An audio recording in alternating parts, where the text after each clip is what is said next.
બગદાણાની આખી ઘટના થઈ અને આ ઘટનાએ સામાન્ય વ્યક્તિ માટે અનેક સવાલો ઊભા કર્યા છે।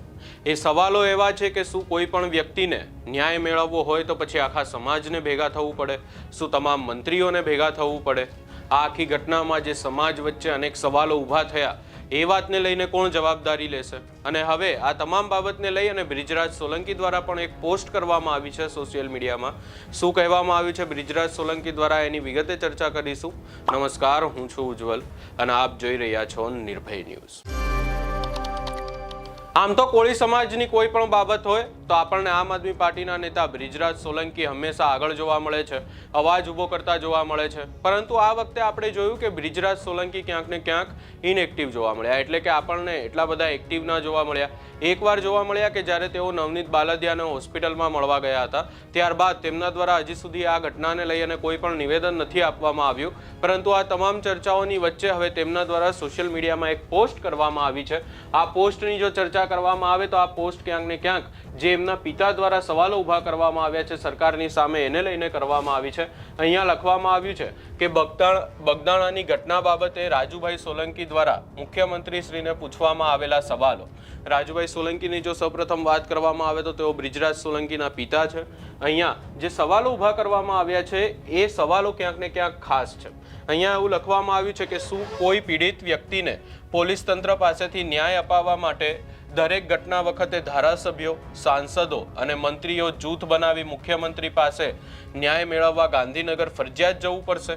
અહીંયા આ સવાલ એટલા માટે ઊભો થઈ રહ્યો છે કારણ કે આપણે જોયું કે આ આખી ઘટનાને લઈ અને કોળી સમાજના તમામ નેતાઓ, ધારાસભ્યો, મંત્રીઓ, તમામ લોકો મુખ્યમંત્રીને ગાંધીનગર રજૂઆત કરવા માટે ગયા હતા, આખી ઘટનામાં ન્યાય મળે એના માટે ગયા હતા। એટલે ક્યાંક ને ક્યાંક અહીંયા એ સવાલ ઊભો કરવામાં આવ્યો છે કે શું કોઈ પીડિત વ્યક્તિને પોલીસ તંત્ર પાસેથી ન્યાય અપાવવો હોય તો શું આ તમામ નેતાઓને, સમાજના નેતાઓને દર વખતે ભેગા થવું પડશે? વધુમાં અહીંયા એક પ્રશ્ન પૂછવામાં આવ્યો છે, શું જે પીડિત વ્યક્તિ પાસે પોતાના સમાજના ધારાસભ્યો, સાંસદો અને મંત્રીઓનું મોટું જૂથ હશે તેને જ પોલીસ તંત્ર પાસેથી ન્યાય મળી શકશે? અહીંયા આખી ઘટનાની જો વાત કરવામાં આવે, બગદાણાની ઘટનાની, તો પહેલાથી જ પોલીસની સામે અનેક સવાલો ઊભા થઈ રહ્યા છે।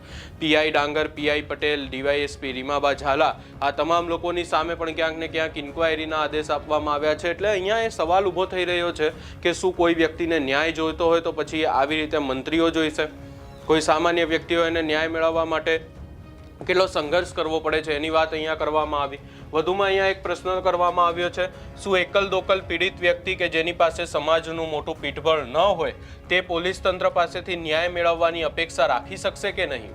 અહીંયા આ સવાલ સૌથી મોટો સવાલ છે કારણ કે જો ન્યાયની વાત કરવામાં આવે તો ન્યાય તમામ લોકો માટે સમાન છે।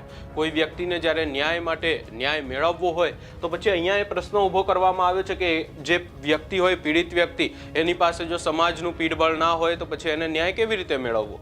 અહીંયા એક બીજો પ્રશ્ન પૂછવામાં આવ્યો છે કે બગદાણાની ઘટનાને લીધે ગુજરાત રાજ્યના બે સમાજો વચ્ચે ઊભા થયેલ કે ભવિષ્યમાં સંભવિત ઊભા થનાર વૈમનસ્ય, રાગ, દ્વેષ અને અશાંતિ માટે કોણ જવાબદાર ઠરશે?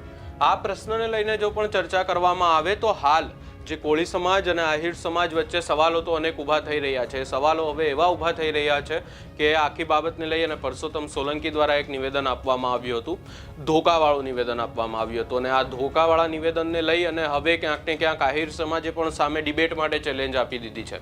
એટલે જો આવા સવાલો ઊભા થાય બે સમાજની વચ્ચે તો પછી એની જવાબદારી કોણ લેશે એ વાતને લઈને પણ અહીંયા પ્રશ્ન કરવામાં આવ્યો છે।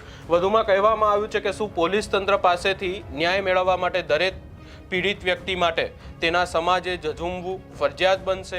અહીંયા એક પ્રશ્ન, આ પ્રશ્ન ક્યાંક ને ક્યાંક મુખ્ય પ્રશ્ન કહી શકાય કારણ કે સમાજને લઈને જો આખી વાત કરવામાં આવે તો છેલ્લે તો પ્રશ્ન, સવાલ એ જે છે એ સમાજોની સામે જ ઊભા થઈ રહ્યા છે કે શું આ આખી બાબતને લઈને જેવી રીતે કોળી સમાજ ભેગો થયો, કોળી સમાજ મેદાને આવ્યો, આવી રીતે શું તમામ સમાજના લોકોને જ્યારે પણ ન્યાય મેળવવો હશે, કોઈ પણ બાબત હોય તો એની અંદર શું આવી રીતે સમાજોને ભેગા થવું પડશે? ન્યાય મેળવવા માટે શું સમાજને સામે આવવું પડશે? અહીંયા એક બીજો પણ આનો જ આગળ વાત કરવામાં આવી છે. અહીંયા કહેવામાં આવ્યું છે કે તો આવા ઉઠતા અનેક સવાલોના જવાબ એક ગુજરાતના મુખ્યમંત્રી તરીકે ગુજરાતની પ્રજા સમક્ષ જાહેર કરવા વિનંતી છે. અહીંયા સીધી જ વાત કરવામાં આવી છે મુખ્યમંત્રીને કે આ તમામ બાબતોના સવાલ તે જે છે એમના જવાબ તેમના દ્વારા આપવામાં આવે. વધુમાં અહીંયા લખવામાં આવ્યું છે કે તદુપરાંત બગદાણાની ઘટના સંબંધે પ્રજાના ટેક્સના પૈસામાંથી પગાર મેળવતા પોલીસ અધિકારીઓના ગેરકાયદેસરના અને ગુનાહિત કૃત્યોની તપાસ કરી તેની પડદા પાછળના પણ કોઈ મોટા માથા કે પરિબળોએ ભાગ ભજવેલ હોય તેની પણ પૂરેપૂરી તપાસ કરાવી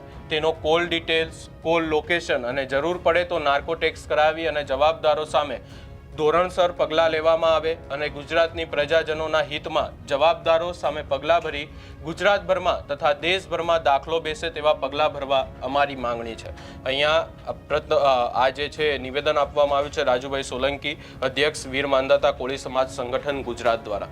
હવે આખી બાબતને લઈ અને અહીંયા જે સવાલો ઊભા થઈ રહ્યા છે, સવાલો પણ ગંભીર છે અને બીજા સવાલો પોલીસને લઈને પણ ગંભીર છે. કારણ કે જો આવી રીતે કોઈ વ્યક્તિને ન્યાય મેળવવો હોય અને જો એને ન્યાય માટે આવી રીતે ઝઝૂમવું પડે, આખો સમાજ ભેગો કરવો પડે, તો પછી ક્યાંક ને ક્યાંક આવા સવાલો વ્યાજબી પણ છે. આ સમગ્ર બાબતે હવે તમારો શું અભિપ્રાય છે? શું આગામી સમયમાં મુખ્યમંત્રી જવાબ આપશે?